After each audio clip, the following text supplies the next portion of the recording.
Kev Harrington had been an emergency shuttle pilot for 15 years, but nothing in his training had prepared him for the passenger currently sitting beside him in the cockpit.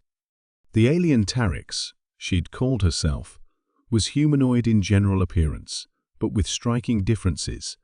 Iridescent purple skin that seemed to shift colors under different lighting, 6 fingers on each hand, and most notably, a series of small breathing vents along her neck that fluttered rapidly with each labored breath, and she was sweating profusely.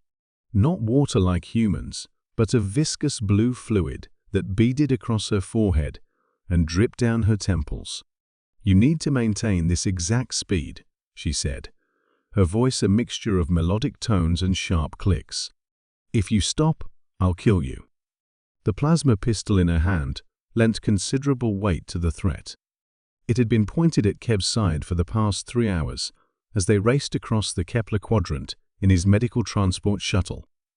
"Look," Kev said carefully, "the engines aren't designed to run this hot for this long. We need to decelerate and let the cooling systems catch up, or we're going to have a catastrophic failure." "No," Tarix barked, pressing the weapon harder against his ribs. More blue sweat dripped from her chin onto the shuttle's control panel. "Maintain speed." 7 more minutes. Kev glanced at the engine temperature gauges, all of which were pushing dangerously into the red zone. The shuttle vibrated beneath them, the frame protesting the sustained acceleration. They'd been traveling at emergency speed, a velocity meant for short bursts during critical medical evacuations, for nearly 3 hours. The shuttle simply wasn't built for this. Tarix had hijacked him at the Callisto Medical Outpost, bursting into the shuttle bay as he was preparing for a routine supply run. She'd been frantic even then, her skin flushed a deeper purple than seemed normal, the blue sweat already visible on her brow. "What happens in 7 minutes?" Kev asked, trying to keep his voice level and professional.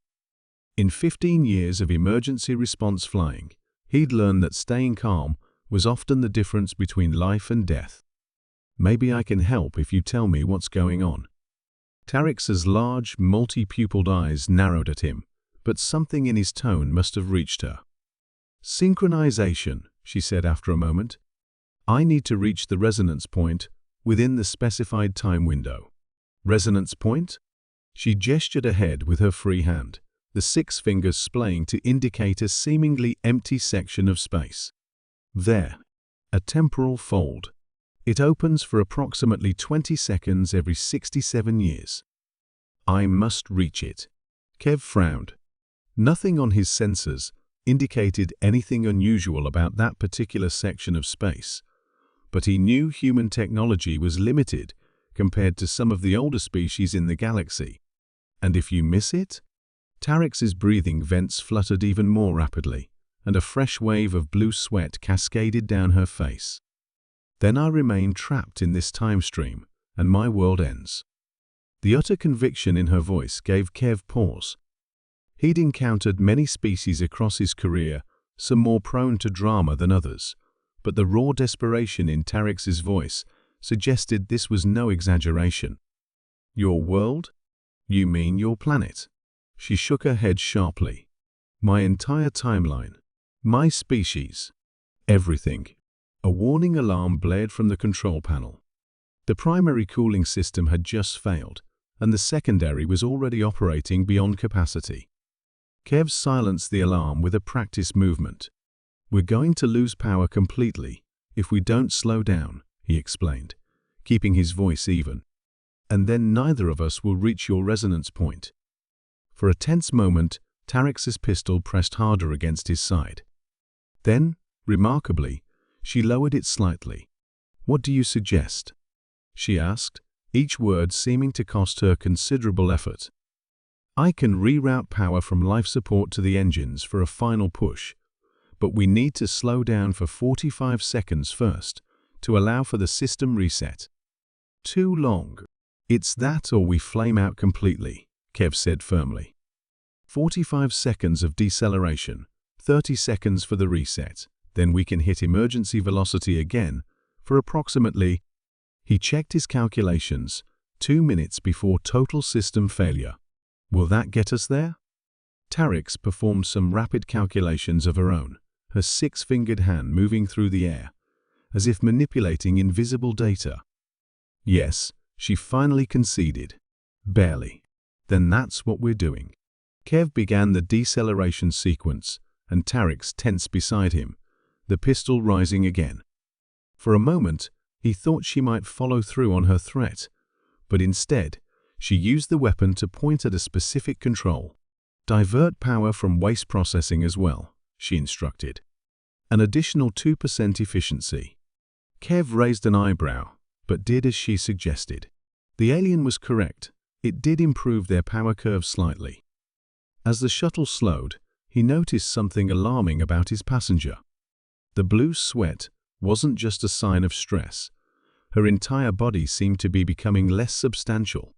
In certain angles of light, he could almost see through her. "You're fading," he observed. Tarix nodded grimly. "Phase displacement. My existence in this timeline is temporary. The longer I remain, the less corporeal I become. Eventually, I will disintegrate completely. Is that why you're sweating blue? My cellular structure is breaking down. The fluid is a byproduct of temporal rejection." The 45 seconds of deceleration felt like hours. Kev watched as Tarix's condition visibly deteriorated, her once solid purple skin becoming translucent in places. The blue sweat had soaked through her strange clothing, creating patterns that seemed to glow faintly in the cockpit's dim light. "System reset complete," the shuttle's computer announced. "Emergency velocity available. Do it now," Tarix urged, her voice noticeably weaker. Kev engaged the engines at full emergency power. The shuttle lurched forward violently, the frame groaning in protest. Warning alarms immediately began blaring across the control panel, but he ignored them all. They only needed 2 more minutes. 30 seconds to resonance point, Tarix announced, her body now so transparent that Kev could clearly see the seat through her torso. The shuttle's engines began to make a high-pitched whine that experienced pilots knew preceded catastrophic failure.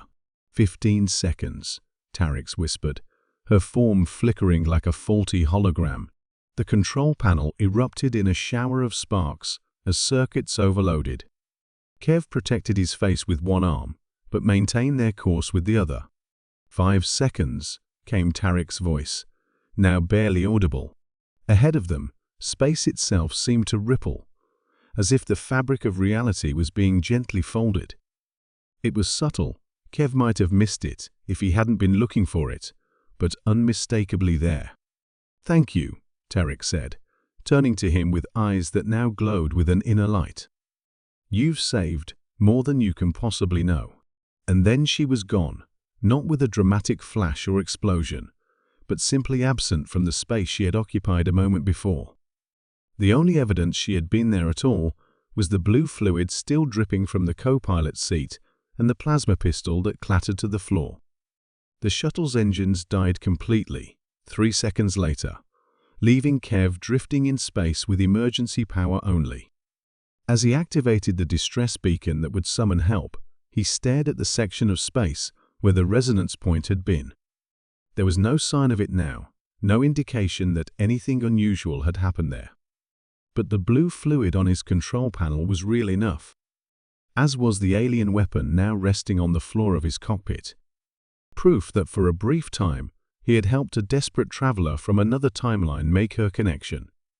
And somewhere, somewhen, an entire world continued to exist because a shuttle pilot had been willing to push his vessel to its absolute limits. Kev smiled to himself as he settled in to wait for rescue. It would be quite a report to file,